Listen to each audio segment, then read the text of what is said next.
नमस्कार, स्वागत है आपका। मैं हूं आपके साथ रोहित पुनेठा। आपके लिए लाया हूं देश और दुनिया भर की खबरें बिना किसी लाग लपेट के। आप बस मेरे साथ 60 मिनट तक बने रहिए, आंख कान खोल के। सबसे पहले 4 बड़ी खबरें आपको बताते हैं। होली से ठीक पहले यस बैंक संकट ने लाखों लोगों की नींद उड़ा दी है। देश के कई शहरों में लोग अपना पैसा निकालने के लिए यस बैंक की शाखाओं के बाहर कतार में खड़े नजर आए। यस संकट पर भी सरकार की तरफ से वित्त मंत्री निर्मला सीतारमण सामने आई।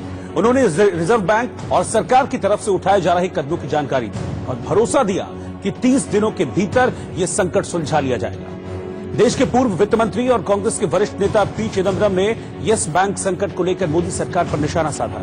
चिदम्बरम ने दावा किया कि यह संकट मोदी सरकार की नोटबंदी का नतीजा है। इसके साथ ही चिदम्बरम ने सवाल किया कि क्या पीएमसी और यस बैंक के बाद कोई तीसरा बैंक भी इस कतार में है। भरोसा दिया कि 30 दिनों के भीतर यह संकट सुलझा लिया जाएगा। देश के पूर्व वित्त मंत्री और कांग्रेस के वरिष्ठ नेता पी चिदम्बरम ने यस बैंक संकट को लेकर मोदी सरकार पर निशाना साधा। चिदम्बरम ने दावा किया कि यह संकट मोदी सरकार की नोटबंदी का नतीजा है। इसके साथ ही चिदम्बरम ने सवाल किया कि क्या पीएमसी और यस बैंक के बाद कोई तीसरा बैंक भी इस कतार में है। दुनिया भर में जानलेवा कोरोना वायरस से मौत का आंकड़ा करीब 3400 पहुंच गया है, जबकि 87 देशों में फैल चुके इस वायरस से संक्रमित लोगों की संख्या करीब 1 लाख हो गई। शुक्रवार को कोरोना से मौत के 39 मामले सामने आए, जिनमें से 30 अकेले चीन के हैं। और पाकिस्तान में 8 मार्च को महिला दिवस पर निकलने वाले औरत मार्च ने इमरान सरकार की टेंशन बढ़ा दी है। पाकिस्तान में घरेलू हिंसा, रेप, यौन उत्पीड़न और जबरन शादी किए जाने के शिकार हो रही महिलाएं ऐलाने जंग करते हुए 8 मार्च को औरत मार्च निकालने जा रही है। लेकिन कट्टरपंथियों ने ऐलान किया है कि वो किसी भी कीमत पर इस मार्च को निकलने नहीं देंगे।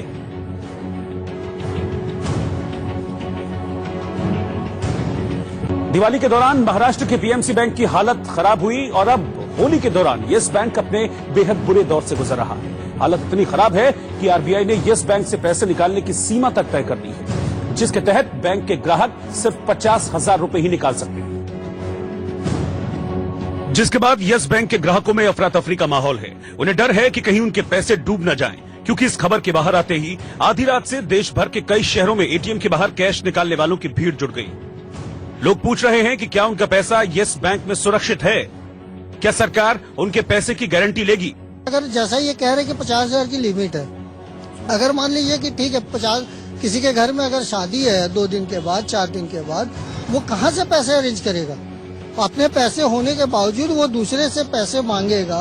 पर्सनल खर्चे हैं, क्रेडिट कार्ड्स के बिल हैं, अब वो ऑटो डेबिट होगा कि नहीं होगा तो कोई इन्फॉर्मेशन ही नहीं मिल रहा है। यहाँ पे काफी सारे लोग हैं और सर्वर डाउन अभी बोल रखे हैं, तो जो भी है उनका अभी पैसा निकल नहीं रहा है। भोपाल में भी यस बैंक ग्राहकों का हाल कुछ ऐसा ही है। लोग परेशान हैं और अपना पैसा निकालने के लिए यस बैंक के बाहर लाइन में लगे दिखे। जहां पर डेली का ही ट्रांजैक्शन 50,000, 1 लाख, 1.5 लाख होता है। क्योंकि ये महीना एंडिंग है, मार्च क्लोजिंग है, तो इंसान फ्यूचर का अपना जो भी बनाता है इसी मार्च के अंदर बनाता है। आज उसने अपने सप्लायर्स को जो चेक जारी कर रखे हैं, वो चेक सभी इन्होंने बताया। जब बैंक में हमने जानकारी ली तो उन्होंने यहाँ तक बोल दिया कि आपने जो भी चेक जारी कर रखे हैं वो भी सब डिसऑनर हो जाएंगे। अब आप बताइए, आरबीआई से पूछा जाए कि जब चेक डिसऑनर होता है तो एक बिजनेसमैन की रेपुटेशन पे क्या फर्क पड़ता है। लोग इतने सहमे हुए हैं कि इन पैसों से घर चलना है, लेकिन अब उन पर मुसीबतों का पहाड़ टूट पड़ा है। आरबीआई के सख्त निर्देश के बाद इस समय यस बैंक के ऊपर कई सारे प्रतिबंध लग गए हैं। हालांकि यस बैंक की तरफ से भी अब कस्टमर्स को सिर्फ 50,000 रुपए ही 1 माह में निकालने के यहां पर सुविधा मिली हुई है, जिसके बाद से ही आप देख रहे हैं कि बैंक के अंदर काफी ज्यादा हलचल जो है वो बढ़ी हुई है। आप देख सकते हैं कि किस तरह के हालात हैं। बाहर भी काफी सारे लोग खड़े हुए हैं और जाहिर है कि जिस तरह से लगातार आरबीआई द्वारा कहा जा रहा था यस बैंकों की जो फंड है वो पूरा जमा नहीं कर पा रही है, पूरे फंड्स को इकट्ठा नहीं कर पा रही है, उसके बाद से ही हलचल काफी ज्यादा तेज हुई थी। वहीं मुंबई में कई खाता धारकों की सैलरी यस बैंक में अटक गई है, जिसे अब वो निकाल नहीं सकते। लिहाजा उन्हें होली जैसे त्योहार पर खासी दिक्कतों का सामना करना पड़ रहा है। क्या देखते हैं, हमारा 10 से 15 लाख रुपए अकाउंट में है, हमें भी सैलरी बांटना है। होली का टाइम है, आप देख ही रहे हैं, त्योहार का टाइम है, तो ये बुरी चीज तो लगती है। मेरा मेहनत का पैसा है, कब वो गवर्नमेंट को भी अश्योर करना चाहिए कि कब वो जो है हमारा पैसा कब वापस होगा, कब नहीं होगा। अभी यहाँ बात इन्होंने की, उन्होंने कहा आरबीआई ने जो है इसमें संज्ञान लिया है, तो अब वही है कि मगर ये सॉर्ट आउट कब होगा, कहने का मतलब ये हमारा पैसा हमें कब मिलेगा।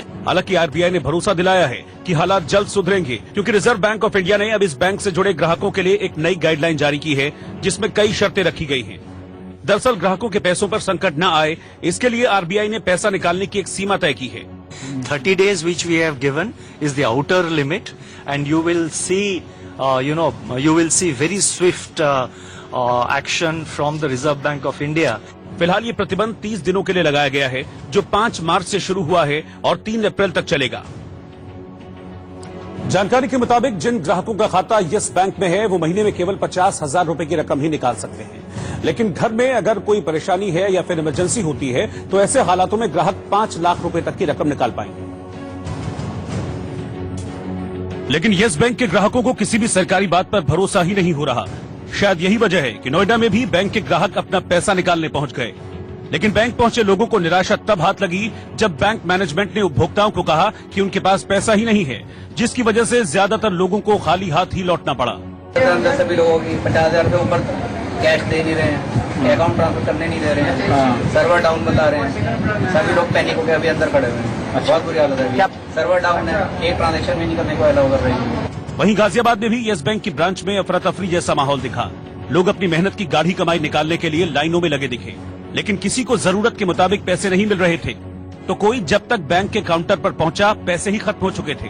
और मेरे ठीक पीछे ये यस बैंक है, और यहाँ पर आप जो बैंक है उसके भीतर लोगों की काफी ज्यादा भीड़ देखेंगे, क्योंकि जैसे ही ये खबर आई है कि 50,000 रुपए तक की कैपिंग कर दी गई है, लोग अपने अपने रुपए निकालने के लिए और उसके बारे में जानकारी जुटाने के लिए यहाँ पहुंच रहे हैं। यस बैंक के कर्मचारी आप देखेंगे वो बाहर लगाए गए हैं, ताकि किसी तरह की जो अव्यवस्था है वो ना हो। और बाहर की तरफ भी मैं आपको दिखाऊं तो यहाँ पर भी जो तमाम लोग हैं, जो जमावड़ा आपको दिख रहा है, इनमें ज्यादातर लोग यस बैंक में पहुंचे हैं। दिल्ली में भी यस बैंक खाता धारकों को होली से पहले काफी दिक्कतों का सामना करना पड़ रहा है। लोगों ने एटीएम के बाहर लंबी लाइनें लगा ली। हालात ऐसे हो गए कि अब एटीएम में कैश खत्म होने लगा है, जिसके बाद हालात बेकाबू देख बैंक के एटीएम के बाहर पुलिस को तैनात करना पड़ा। बिल्कुल प्रॉब्लम हो रही है। कल रात से ना कोई मतलब आप कोई पेट्रोल पंप पे जा रहे हो, कुछ स्वाप नहीं कर पा रहे, कुछ यूटिलाइजेशन एटीएम से कोई पैसा नहीं निकल रहा है, नेट बैंकिंग यूटिलाइजेशन नहीं हो रहा है, किसी को फंड देना है। आई थिंक सो जो सैलरी लोग हैं जिनकी फिक्स सैलरी कल आई है, परसों आई है, मेरी सैलरी कल आई है, तो अब पूरा पैसा ब्लॉक है। सिंगल पैनी नहीं निकाला अभी तक पास है। अब बाउंडेशन है 50,000 निकाल सकते हैं सिर्फ। श्रीनगर में भी यस बैंक की खराब हालत पर लोगों में गुस्सा देखा गया, क्योंकि यहाँ भी लोग अपने पैसे नहीं निकाल पाए, जिससे उनके रोजमर्रा के काम अटक गए। कहा जा रहा है कि आरबीआई ने इतना बड़ा कदम यस बैंक के हालात को सही करने के लिए उठाया है, ताकि इससे जुड़े ग्राहकों को भविष्य में किसी भी प्रकार की कोई दिक्कत न हो। दरअसल यस बैंक ने अनिल अंबानी, एसएल ग्रुप, डीएचएफएल, वोडाफोन जैसी कंपनियों को लोन दिया जो डिफॉल्ट हुए हैं। लिहाजा यस बैंक पर आरबीआई ने नकेल कस दी है। नए नियम के मुताबिक अब ग्राहक 50,000 रुपए से ज्यादा की निकासी नहीं कर पाएंगे। ये रोक 3 अप्रैल तक के लिए लगाई गई। आरबीआई ने बैंक के मैनेजमेंट को टेक ओवर भी कर लिया है। आरबीआई ने स्पष्ट किया है कि बैंक में एक कस्टमर आईडी से 50,000 रुपए ही निकाले जा सकेंगे। अधिसूचना में यह भी कहा गया है कि अगर किसी खाता धारक ने बैंक से कर्ज ले रखा है या उस पर बैंक की कोई देनदारी है, तो उस राशि को घटाने के बाद ही डिपॉजिट में से पैसे दिए जाएंगे। बैंक की नेट बैंकिंग और एटीएम सेवा भी बंद कर दी गई है। इसका असर देश भर में बैंक की 1000 से ज्यादा ब्रांचों और 1800 एटीएम्स पर भी देखा गया। आरबीआई ने साफ किया है कि अगर आपको कोई मेडिकल इमरजेंसी है, पढ़ाई की फीस देनी है या फिर आपके घर में शादी है, तो आप 5 लाख रुपए तक की रकम को निकाल सकते हैं। बताया जा रहा है कि इस बैंक पर 2,41,500 करोड़ रुपए का कर्ज लदा हुआ है। ऐसे में जब यस बैंक का एनपीए यानी कि नॉन परफॉर्मिंग एसेट बढ़ा, तो इसकी पूरी कमान आरबीआई ने अपने हाथों में ले ली। ऐसे में अब यह कहा जा रहा है कि यस बैंक कब डूबने के कगार पर है। ऐसा बैंक जिसे औसत से ज्यादा ब्याज देने के लिए जाना जाता था, लेकिन अब इसके बेहद खराब दिन चल रहे हैं। हालत इतनी खराब है कि उसको बचाने की महीनों से कोशिश की जा रही है। एसबीआई अब उसे बचाने के लिए आगे आया है, लेकिन बैंकों की दुनिया में चमकते सितारा कैसे गर्दिश में पहुंच गया, ये जानना भी बेहद जरूरी है। साल 2004 में राणा कपूर ने अपने रिश्तेदार अशोक कपूर के साथ मिलकर इस बैंक की शुरुआत की थी। 26/11 के मुंबई हमले में अशोक कपूर की मौत हो गई। उसके बाद अशोक कपूर की पत्नी मधु कपूर और राणा कपूर के बीच बैंक के मालिकाना हक को लेकर लड़ाई शुरू हो गई, क्योंकि मधु अपनी बेटी शगुन के लिए बोर्ड में जगह चाहती थी। इसके बाद मामला मुंबई की अदालत तक पहुंचा, जिसमें जीत राणा कपूर की हुई और थोड़े समय के लिए इस युद्ध पर विराम लग गया। इस दौरान कॉर्पोरेट गवर्नेंस से समझौते के मामले सामने आए और बैंक कर्ज की चपेट में आ गया। धीरे धीरे वक्त बदला और प्रमोटर्स ने अपनी हिस्सेदारी बेचनी शुरू कर दी। राणा कपूर ने अपने शेयर्स को हीरा मोती वो बताया करते थे और कहते थे कभी बेचूंगा नहीं, लेकिन अक्टूबर 2019 में नौबत यहां तक पहुंच गई कि राणा कपूर और उनके ग्रुप की हिस्सेदारी घटकर 4.72% रह गई। इसके बाद सीनियर ग्रुप प्रेसिडेंट रजत मोंगा ने रिजाइन किया।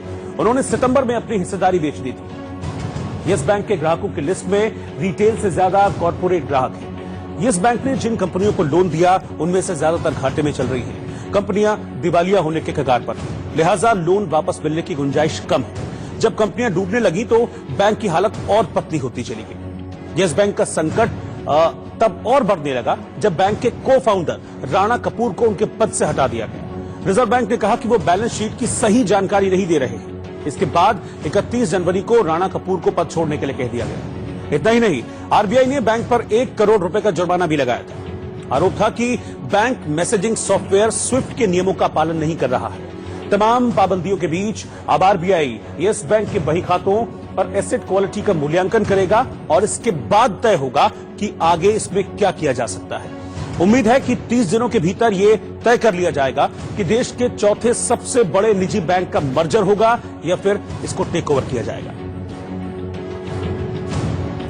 यस बैंक के संकट ने विपक्ष को सरकार पर हमला बोलने का बड़ा मुद्दा दे दिया है। अर्थव्यवस्था के मोर्चे पर पहले से घिरी सरकार को विपक्ष ने यस बैंक संकट के साथ फिर से कटघरे में खड़ा कर दिया। क्षमता पर सवालिया निशान लगा दिया। It shows complete regulatory failure, and I wonder if this is the end or there will be more in the line. Yet the government keeps absolutely silent. As far as the PMC Bank is concerned, the depositors are agitating every day on the streets of Mumbai before the central government offices and the RBI. The government doesn't respond. Now let's see what the depositors and other stakeholders and Yes Bank do. I think they are as worried as the depositors of PMC Bank. विपक्ष ने banking sector में एक के बाद एक सामने आ रहे संकटों का जिक्र करते हुए सरकार से जवाब मांगा। इस सरकार ने कोई सबक हासिल नहीं करती। वो IL&FS गया, दीवान गया और फिर आपका PMC हुआ, अब ये हो गया है। RBI का नॉमिनी उस पर बैठकर क्या कर रहा है? और इतने लोगों को जो उन्होंने बढ़ चढ़कर लोन दिया है वो सब कहाँ है? और ये इसका जो फाउंडर था राणा, वो तो ऑन रिकॉर्ड कहा था कि डिमोनेटाइजेशन बहुत बड़ा गिफ्ट है इस देश के लिए। आज फिर से लोग लाइन में खड़े हुए हैं। हालांकि वित्त मंत्री निर्मला सीतारमण जब मीडिया के सामने आईं तो दावे के साथ कहा कि किसी का भी एक भी पैसा नहीं डूबेगा। डिपॉजिटर्स को मैं आश्वासन दिलाना चाह रही हूँ बिल्कुल कि आपके पैसा सुरक्षित है और रिजर्व बैंक ने मैं लगातार उनसे संपर्क में हूँ और रिजर्व बैंक गवर्नर ही मुझे आश्वासन दिलाया कि जल्द से जल्द इसका अच्छा सा रेसोल्यूशन हो जाएगा, कोई नुकसान किसी डिपॉजिटर को नहीं होगा। लेकिन यस बैंक संकट को लेकर विपक्ष के हमलों के जवाब में वित्त मंत्री ने ठीकरा पिछली यूपीए सरकार पर फोड़ दिया और कहा साल 2014 तक यूपीए सरकार के समय फोन से चाचा भतीजा को जो लोन दिया गया उसके चलते ऐसा हुआ। आज बैंकों में सुधार हो रहा है, इसीलिए विपक्ष को इस बारे में बात करने की कोई जरूरत नहीं है। और फिर यहाँ से सियासी घमासान शुरू हो गया। यूपीए सरकार में वित्त मंत्री रहे चिदम्बरम ने ट्वीट करते हुए जवाब दिया और लिखा, मैं समझता हूँ कि वित्त मंत्री ने यूपीए पर आरोप लगाते हुए एक बयान दिया है। अज्ञानता में जीने वाली सरकार के लिए ये सामान्य है। क्या वित्त मंत्री को मेरे द्वारा ट्वीट किए गए नंबरों की जानकारी है? अगर है तो बताएं कि कैसे लोन बुक 5 साल में 55,633 करोड़ से बढ़कर 2,41,499 करोड़ हो गई। कौन जाने इसके लिए भी वित्त मंत्री यूपीए को जिम्मेदार ठहरा दें। हालांकि ये सारी कवायद महज 30 दिनों के लिए है। जल्द ही आरबीआई यस बैंक को संकट से निकालने के लिए तेजी से कार्रवाई करेगा, क्योंकि आरबीआई ने ग्राहकों को भरोसा दिलाया है कि हालात जल्द सुधरेंगे। आरबीआई ने यस बैंक को रीस्ट्रक्चर करने के लिए एक योजना की घोषणा भी की है। साथ ही वित्तीय संकट से जूझ रहे यस बैंक को डूबने से बचाने के लिए भारतीय स्टेट बैंक ने आगे बढ़कर कुछ अहम कदम उठाए हैं, जिनमें यह भी शामिल है कि एसबीआई और एलआईसी यस बैंक में 49% की हिस्सेदारी लेंगे। खबर है कि दोनों 24.5% की हिस्सेदारी लेंगे। कोशिश है कि कैसे भी करके यस बैंक को बचाया जा सके ताकि ग्राहकों के हितों की रक्षा हो सके। हालांकि बैंक ग्राहकों को ज्यादा घबराने की जरूरत इसलिए भी नहीं है क्योंकि अगर कोई भी बैंक डूबता है तो बैंक में जमा 5 लाख रुपए तक की रकम पूरी तरह से सुरक्षित रहेगी, क्योंकि वित्त मंत्री ने 1 फरवरी 2020 को पेश किए गए बजट में बैंक में जमा पैसों का बीमा 1 लाख से बढ़ाकर 5 लाख रुपए कर दिया है। इस बीच यस बैंक में हुई पैसों के हेरफेर पर वित्त मंत्री निर्मला सीतारमण और रिजर्व बैंक के गवर्नर शक्तिकांत दास खुद पल पल नजर बनाए हुए हैं। 5 मार्च को इसके बोर्ड ऑफ डायरेक्टर्स को समाप्त कर स्टेट बैंक के पूर्व सीएफओ प्रशांत कुमार को एडमिनिस्ट्रेटर नियुक्त किया गया है। वहीं यस बैंक संकट पर बोलते हुए वित्त मंत्री निर्मला सीतारमण ने कहा कि ग्राहकों को परेशान होने की जरूरत नहीं है, सभी का पैसा सुरक्षित है। Since 2017, the Reserve Bank has been continuously closely monitoring, and I can speak for May 2019 onwards, where I have been directly involved in also closely working together with the Reserve Bank on this matter. So let me assure people that the government has, together with the Reserve Bank, continuously monitoring this matter. सांसद आजम खान की jail फिर बदल दी गई। उत्तर प्रदेश के रामपुर से सांसद आजम खान को बरेली जिला जेल से सीतापुर जेल शिफ्ट कर In also closely working together with the Reserve Bank on this matter. So let me assure people that the government has, together with the Reserve Bank, continuously monitoring this matter. सांसद आजम खान की jail फिर बदल दी गई। उत्तर प्रदेश के रामपुर से सांसद आजम खान को बरेली जिला जेल से सीतापुर जेल शिफ्ट कर दिया गया। आजम खान ने सीतापुर से रामपुर लाए जाने के दौरान पुलिस पर प्रताड़ना करने के आरोप लगाए। पंजाब में अमृतसर के पास के गांव मुलेचक में तेज बारिश के कारण घर की छत गिर गई, जिससे एक ही परिवार के 4 लोगों की मौत हो गई। इस हादसे में 7 साल का एक बच्चा गंभीर रूप से घायल हो गया। अयोध्या में महंत राजू दास को शिवसेना के समर्थकों ने ट्विटर पर धमकी दी है। महंत राजू दास ने शिवसेना प्रमुख उद्धव ठाकरे के अयोध्या दौरे का विरोध किया था। शिवसेना प्रमुख जो हैं अयोध्या भगवान राम की जन्मभूमि पे राम की नाम की राजनीति करने के लिए आ रही है, यह मेरा विरोध था। मैंने ट्विटर पे इसको लिखा। उसके बाद से लगातार महाराष्ट्र से उनके जो समर्थक हैं, जो उनके शुभचिंतक हैं, लगातार भद्दी बात उस पर लिख रहे हैं और लगातार हमको धमकियां दे रहे हैं।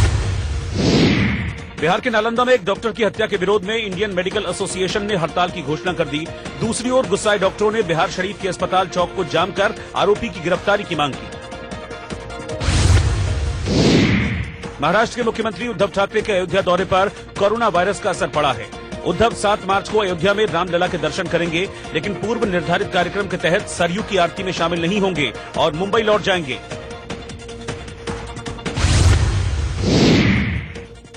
कोरोना वायरस और यस बैंक संकट की वजह से शुक्रवार को शेयर बाजार रिकॉर्ड 1459 अंक नीचे आया। हालांकि बाद में बाजार थोड़ा संभला और सेंसेक्स 893 अंक लुढ़ककर 37,576 पर बंद हुआ, जबकि निफ्टी 79 अंक गिरकर 10,989 पर बंद हुआ। संसद में दिल्ली हिंसा पर कांग्रेस का हंगामा जारी है। कांग्रेस लगातार सदन में चर्चा और गृह मंत्री के इस्तीफे की मांग पर अड़ी है। इस बीच लोकसभा में हंगामा कर रहे 7 कांग्रेसी सांसदों को सस्पेंड करने से कांग्रेस और भड़की हुई है। लिहाजा संसद परिसर में कांग्रेस सांसदों ने एक बार फिर जोरदार प्रदर्शन करके सरकार पर हमला बोला। विपक्ष को डराना बंद करो, बंद करो, बंद करो, विपक्ष को डराना बंद करो, बंद करो, बंद करो। राहुल गांधी की अगुवाई में कांग्रेस सांसदों ने गांधी जी की प्रतिमा के सामने काली पट्टी बांधकर विरोध जाहिर किया। गृहमंत्री इस्तीफा दो, इस्तीफा दो, इस्तीफा दो, प्रधानमंत्री जवाब दो, जवाब दो, जवाब दो। सरकार होली के बाद 11 मार्च को दिल्ली हिंसा पर चर्चा को तैयार है, लेकिन कांग्रेस इस पर तुरंत बहस चाहती है। नतीजा ये है कि बजट सत्र के दूसरे हिस्से में अभी तक हंगामा जारी है।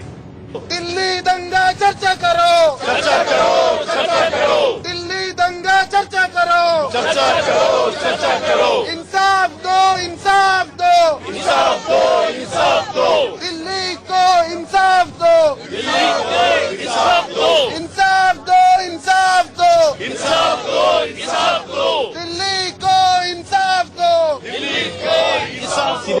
इस बीच लोकसभा में स्पीकर की कुर्सी के पास हंगामा कर रहे 7 कांग्रेसी सांसदों को स्पीकर ने सस्पेंड कर दिया, जिसमें गौरव गोगोई जैसे नेता भी शामिल हैं। कांग्रेस और विपक्ष इस बात पर भी नाराज है। मांग ये टर्मिनेट कर मतलब विड्रॉ करना चाहिए, और क्या मांग हो सकता है? ये विड्रॉ करना चाहिए क्योंकि डिस्प्रोपोर्शनेट पनिशमेंट है। छोटे कोई चीज पे बड़ा दंड हो गया, इतना दंड नहीं मिलना चाहिए। नहीं, बिल्कुल नहीं। इसी संसद में हमें याद है 2014 से पूर्व भाजपा के लोग न जाने क्या करते थे, लेकिन कभी भी इस तरह का एक्सट्रीम स्टेप नहीं लिया गया। मैं आग्रह करूंगा, मैं दूसरे सदन का हूं, लेकिन माननीय स्पीकर साहब से एक बार इन व्यवस्थाओं को देखें और विड्रॉ करें। प्रदर्शन के बाद राहुल गांधी ने सांसदों को निलंबित करने के मुद्दे पर कुछ नहीं कहा और कांग्रेस सांसदों के साथ सदन में चले गए।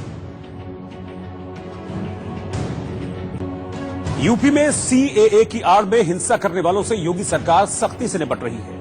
राजधानी लखनऊ में सार्वजनिक संपत्तियों को नुकसान पहुंचाने वाले दंगाइयों के चेहरे सार्वजनिक कर दिए गए हैं। इनके पोस्टर चौराहों पर लगाए गए हैं।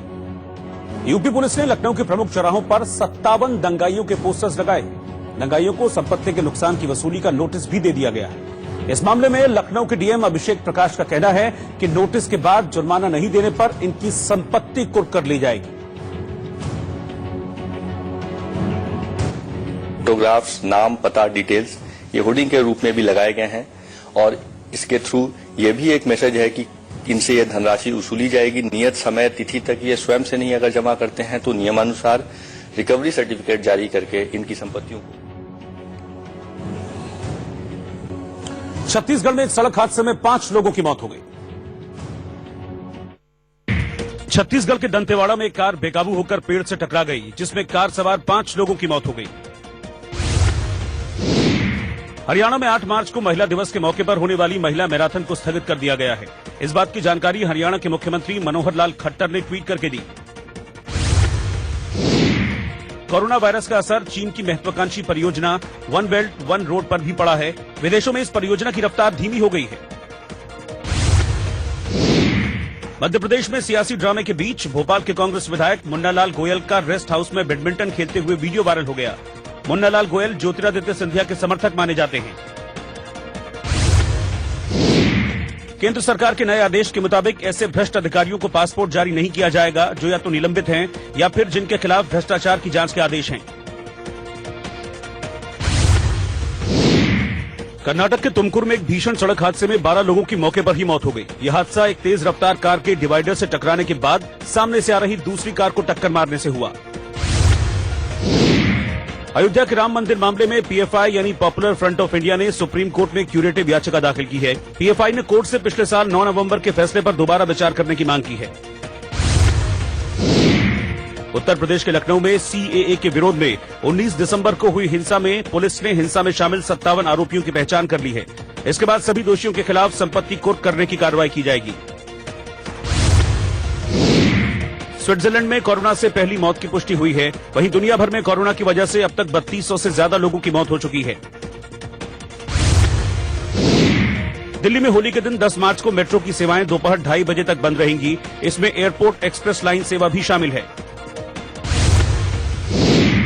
कोरोना वायरस के कारण आईफा अवार्ड कार्यक्रम को स्थगित कर दिया गया है। यह कार्यक्रम मध्य प्रदेश के इंदौर और भोपाल में 19 से 21 मार्च को होने वाला था।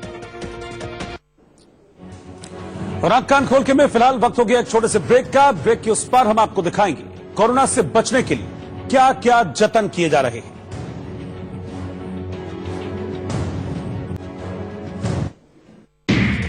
उत्तर प्रदेश के शामली जिले के स्कूल में कोरोना वायरस से बचने के लिए छात्र छात्राओं और टीचर समेत पूरा स्कूल स्टाफ मास्क का इस्तेमाल कर रहा है।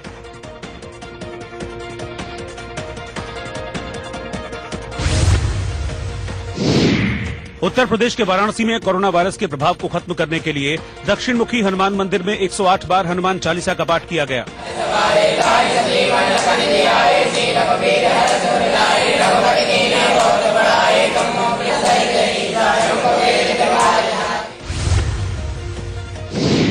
उत्तर प्रदेश के ग्रेटर नोएडा में ओप्पो कंपनी के सैकड़ों कर्मचारियों ने कोरोना वायरस की वजह से बंधक बनाने का आरोप लगाते हुए हंगामा कर दिया और वीडियो वायरल कर दिया।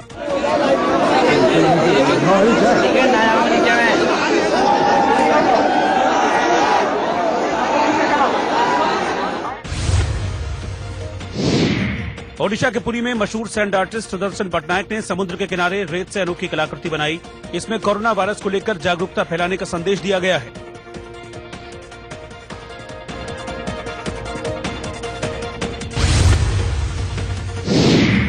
कोलकाता में C2 यानी centre of Indian trade union की महिला इकाई ने न्यूनतम वेतन बढ़ाने और कार्यस्थल पर सुरक्षा की मांग को लेकर जोरदार प्रदर्शन किया।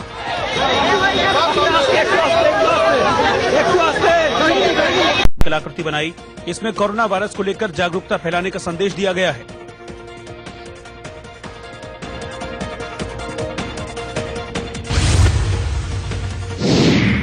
कोलकाता में C2 यानी centre of Indian trade union की महिला इकाई ने न्यूनतम वेतन बढ़ाने और कार्यस्थल पर सुरक्षा की मांग को लेकर जोरदार प्रदर्शन किया।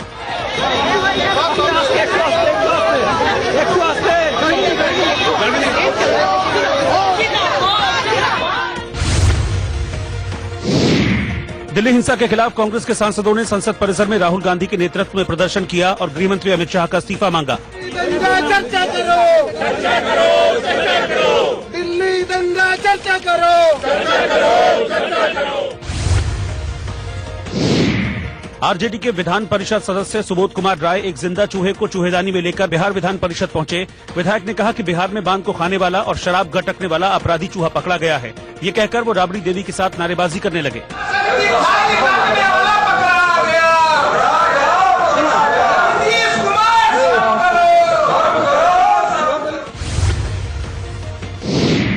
दिल्ली के एलएनजेपी अस्पताल में डॉक्टर और एक मरीज के परिजनों के बीच इलाज को लेकर तीखी बहस हो गई। इस दौरान दोनों एक दूसरे पर चिल्लाने लगे, जिससे अस्पताल में हंगामा खड़ा हो गया। तू क्या कर रही है मेरे से? तू तो क्या कर रही है? ऐसे चिल्ला के बात कर रही है? तेरा नौकर हूं क्या मैं? तेरा नौकर हूं क्या मैं? तेरा नौकर हूं क्या मैं? तेरा नौकर हूं क्या मैं? ऐसे कैसे बात कर सकते हो मेरे से? मैं तो उत्तर प्रदेश के वाराणसी में रंग भरी एकादशी के बाद चिता भस्म की अनोखी होली खेली गई। इस दौरान बड़ी संख्या में लोग जमा हुए और होली का लुत्फ उठाया।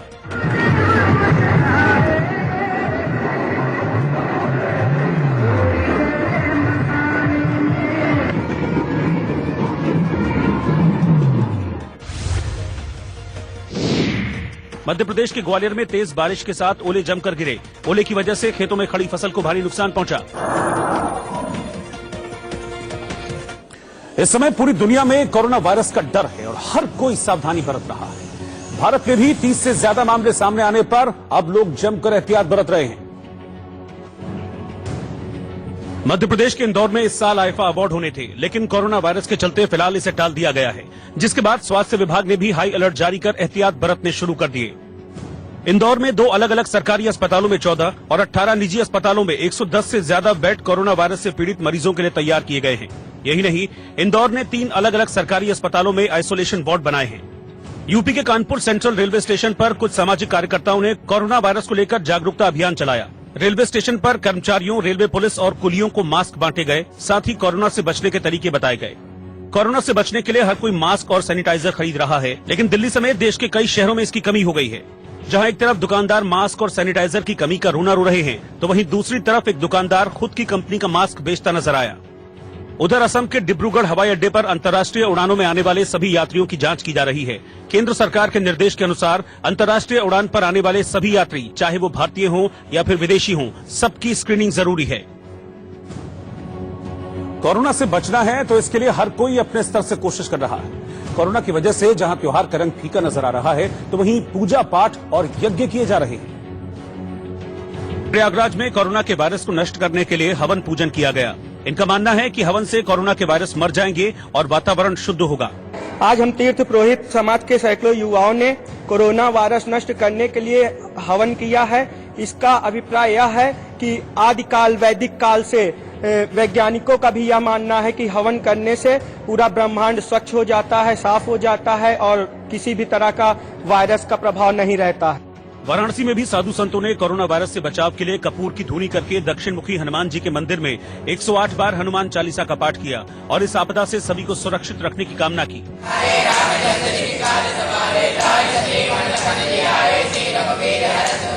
वहीं यूपी के शामली में एक स्कूल के सभी टीचर कोरोना से बचने के लिए खुद तो मास्क पहन ही रहे हैं, साथ ही वो बच्चों को भी मास्क पहनकर आने को बोल रहे हैं और यही कारण है कि स्कूल का हर बच्चा मास्क पहनकर पढ़ाई कर रहा है।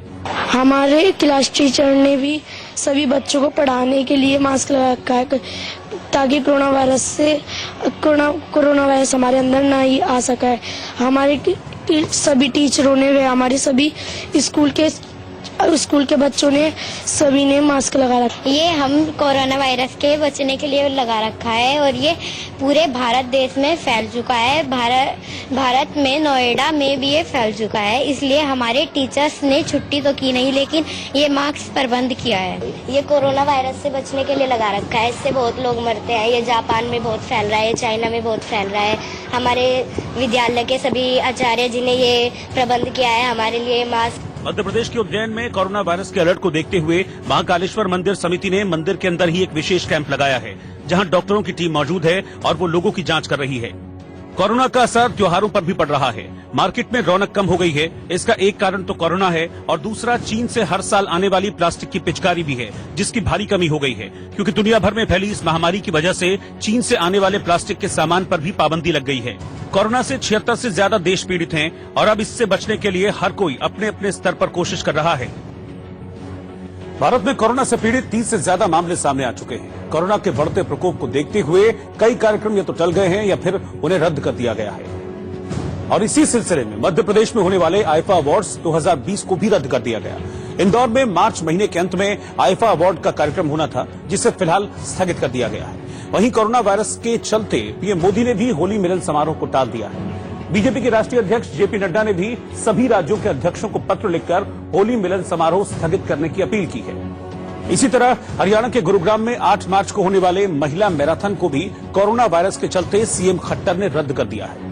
इसके अलावा कोरोना वायरस की वजह से अटारी वाघा बॉर्डर पर होने वाली बीटिंग द रिट्रीट सेरेमनी को भी रद्द कर दिया गया है। अगला आदेश जारी होने तक सेरेमनी नहीं करने का आदेश दिया गया है। इतना ही नहीं, भारतीय नौसेना का विशाखापट्टनम में होने वाले सैन्य अभ्यास मिलान 2020 भी स्थगित कर दिया गया है। यह अभ्यास 18 से 28 मार्च के बीच होना था। चीन के वुहान से शुरू हुए जानलेवा कोरोना वायरस की चपेट में दुनिया के 70 से ज्यादा देश हैं, जिनमें अब तक 3,412 से ज्यादा लोगों की मौत हो चुकी है और करीब 90,000 लोग इस वायरस से संक्रमित हैं। चीन में जानलेवा कोरोना वायरस से मरने वालों की संख्या बढ़कर 3,000 से ऊपर पहुंच गई है, जबकि ईरान में कोरोना वायरस के मृतकों का आंकड़ा 124 पहुंच गया है। इटली में कोरोना वायरस के प्रकोप से मरने वालों की संख्या बढ़कर 148 हो गई है।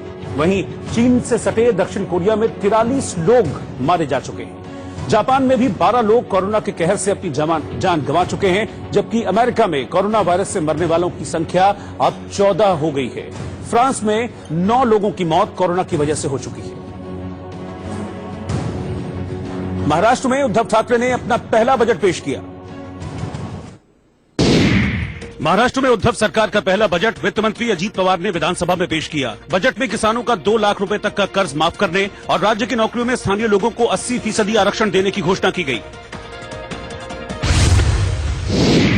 उत्तर प्रदेश के गोरखपुर में कांग्रेस कार्यकर्ताओं ने प्रदेश अध्यक्ष अजय सिंह के नेतृत्व में आरक्षण के समर्थन में पैदल मार्च निकाला। कांग्रेस के कार्यकर्ता मेरठ से यात्रा निकालकर गोरखपुर पहुंचे थे।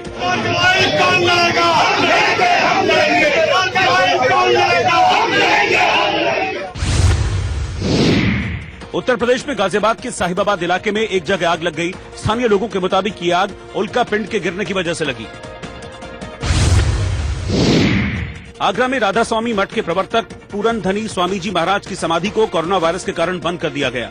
आगरा के स्वामी बाग में स्वामी जी महाराज की पवित्र समाधि है, जहां देश विदेश से उन्हें मानने वाले लोग आते हैं। निर्भया केस में दोषी मुकेश ने सुप्रीम कोर्ट से फिर से क्यूरेटिव याचिका और दया याचिका दाखिल करने का मौका देने की मांग की है। आरोपी ने अपनी पूर्व वकील वृंदा ग्रोवर पर उस पर दबाव डालकर क्यूरेटिव याचिका दाखिल करवाने का आरोप लगाया। उत्तर प्रदेश के पीलीभीत जिले में एक शादी समारोह में कुछ लोगों ने जमकर हर्ष फायरिंग की। इस दौरान एक शख्स एक महिला से जबरन हर्ष फायरिंग करवाता नजर आया।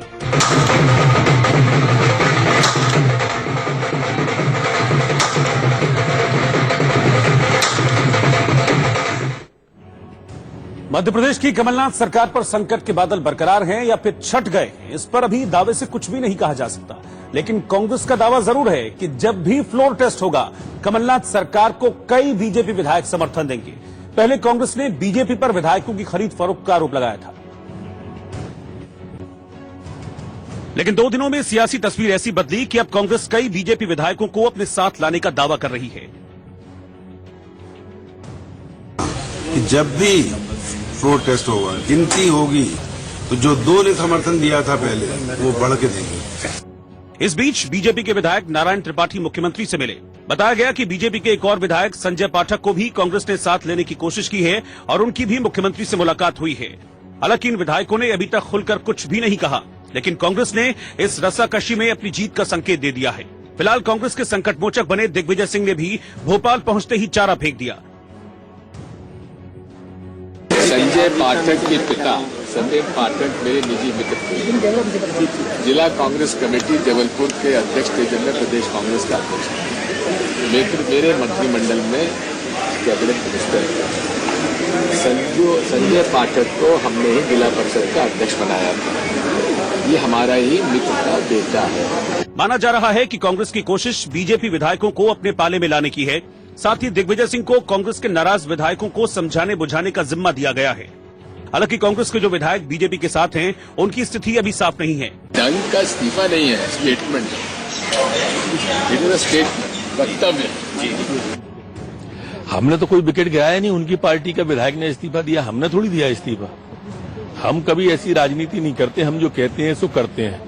जो उनने कहा कि हमने हॉर्स ट्रेडिंग की है, सारे विधायकों ने उनके साथ आके कहा कि कोई हॉर्स ट्रेडिंग नहीं हुई।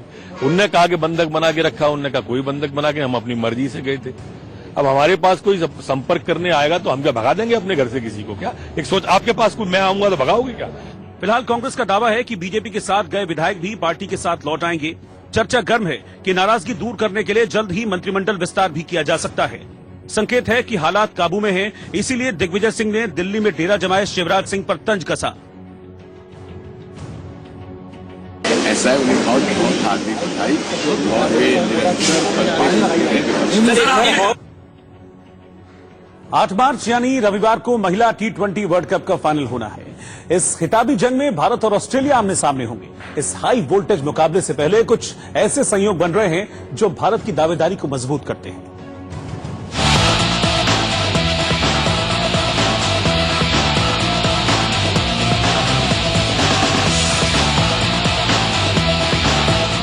पहले जिस 7 नंबर की जर्सी ने भारत को वर्ल्ड चैंपियन बनाया, अब उसी नंबर की जर्सी भारत को दूसरी बार T20 वर्ल्ड कप जिताने वाली है। 13 साल पहले जो काम भारतीय टीम में धोनी की कप्तानी में हुआ था, अब वही मौका भारत के पास एक बार फिर से बन गया है। वो भी इसलिए क्योंकि हरमनप्रीत 7 नंबर की जर्सी पहनती है और उनके साथ लक भी है। ऐसा नहीं है कि हरमन हमेशा से 7 नंबर की टी-शर्ट पहनती थी, लेकिन वक्त बदला तो बदले वक्त के साथ नंबर 7 की जर्सी ने अपना काम करना शुरू कर दिया। इसी गुड लक के दम पर हरमनप्रीत पहली ऐसी कप्तान भी बनेंगी जो किसी आईसीसी इवेंट के फाइनल में अपने जन्मदिन के दिन कप्तानी करती नजर आएंगी। यही नहीं, एक संयोग ये भी है कि पूरे टूर्नामेंट में माही की तरह हरमन ने अपना बैटिंग ऑर्डर बदला है। एक तरफ धोनी और कौर के नंबर मेल खा रहे हैं। भारतीय मेंस और वुमेन्स टीम में कप्तान विराट कोहली और स्मृति मंदाना की जर्सी भी एक जैसी ही नंबर की है। यानी कुल मिलाकर ये कहना गलत नहीं होगा कि अगर धोनी और विराट के साथ वाले नंबर गेम ने अपना खेल दिखाया तो पासा भारतीय टीम के पाले में ही नजर आएगा। और यही तो वुमेन्स इन ब्लू की ख्वाहिश भी है। इंडिया न्यूज के लिए राहुल कात्यान। साइबेरिया में लोगों ने बर्फबारी का जमकर लुत्फ उठाया। इस साल भी साइबेरिया में हाड़ कपा देने वाली ठंड पड़ी, लेकिन ऐसी ठंड में 2 लड़के सिर्फ एक कपड़े में बर्फ में कूदे और तैराकी करने लगे। हालांकि दोनों देर तक तैराकी नहीं कर पाए, लेकिन उनकी देखा देखी एक लड़की और एक लड़के ने भी बर्फ में छलांग लगा दी। ठंड होने की वजह से वो भी तुरंत उसमें से निकल आए।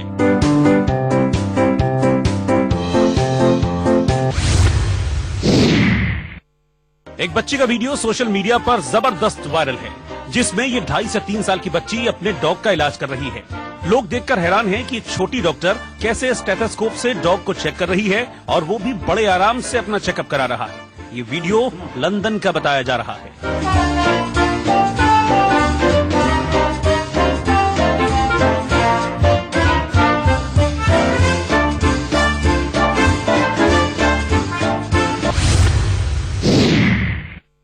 बिहार के गिरधारीपुर का एक वीडियो वायरल है, जिसमें वरमाला की रस्म के दौरान दूल्हा दुल्हन में एक दूसरे को पहले वरमाला पहनाने की होड़ लग जाती है। लेकिन इसका खामियाजा भी उठाना पड़ता है। पहले मैं के चक्कर में वरमाला ही टूट जाती है।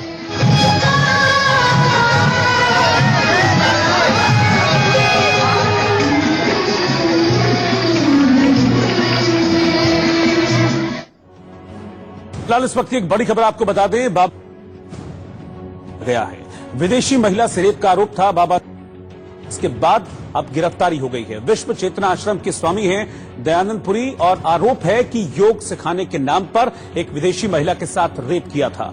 पुलिस अब बाबा, इस वक्त की बड़ी खबर आपको बता दें, योग सिखाने के नाम पर रेप करने का आरोप लगा था दयानंद पुरी पर और फिलहाल दयानंद पुरी को गिरफ्तार कर लिया गया है। अपनी शिष्या को योग सिखाने के दौरान रेप किया, इस तरह का आरोप इस विदेशी महिला ने लगाया था। विदेशी महिला की शिकायत पर केस दर्ज किया गया और अब दयानंद पुरी, जो कि विश्व चेतना आश्रम के स्वामी हैं, उनको योग सिखाने के नाम पर रेप करने का आरोप लगा था दयानंद पुरी पर और फिलहाल दयानंद पुरी को गिरफ्तार कर लिया गया है। अपनी शिष्या को योग सिखाने के दौरान रेप किया, इस तरह का आरोप इस विदेशी महिला ने लगाया था। विदेशी महिला की शिकायत पर केस दर्ज किया गया और अब दयानंद पुरी, जो कि विश्व चेतना आश्रम के स्वामी हैं, उनको गिरफ्तार कर लिया गया है। पुलिस अब दयानंद पुरी को कोर्ट में पेश करने की तैयारी कर रही है।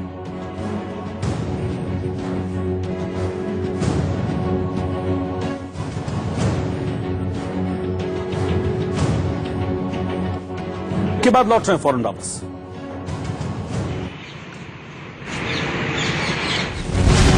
इससे पहले उन्हें कल बरेली जेल में रखा गया था। कल आजम खान की रामपुर कोर्ट में पेशी थी, जिसके बाद सुरक्षा कारणों को देखते हुए जेल प्रशासन ने उन्हें सीतापुर जेल भेजने की जगह बरेली जेल में 3 दिन तक रखने का फैसला किया, क्योंकि आजम खान की रामपुर कोर्ट में 3 दिन लगातार पेशी होनी थी। लेकिन बरेली जेल में शिफ्ट किए जाने का समाजवादी पार्टी के नेताओं ने विरोध किया, तो प्रशासन ने एक बार फिर उन्हें सीतापुर जेल शिफ्ट कर दिया और सीतापुर जेल से ही वीडियो कॉन्फ्रेंसिंग के जरिए आजम खान, उनकी पत्नी और बेटे की कोर्ट में पेशी हुई।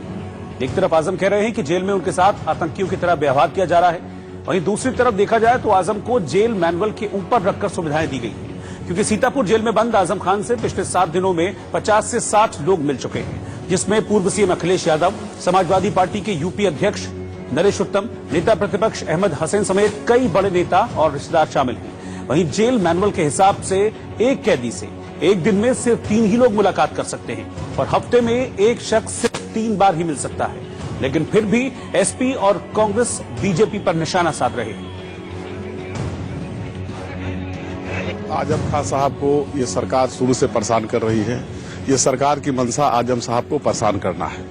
आजम साहब कोई अपराधी नहीं है, आजम साहब पॉलिटिकल नेता हैं, लेकिन ये सरकार जानबूझ के उनको इस तरह से फंसाना चाह रही है और फंसा रही है और एक टेररिस्ट की तरह उनके साथ व्यवहार कर रही है। देखिए, राज्य सरकार जिस तरीके से दुर्भावना से जो कार्रवाई राज्य सरकार ने की, न्यायालय का विषय है।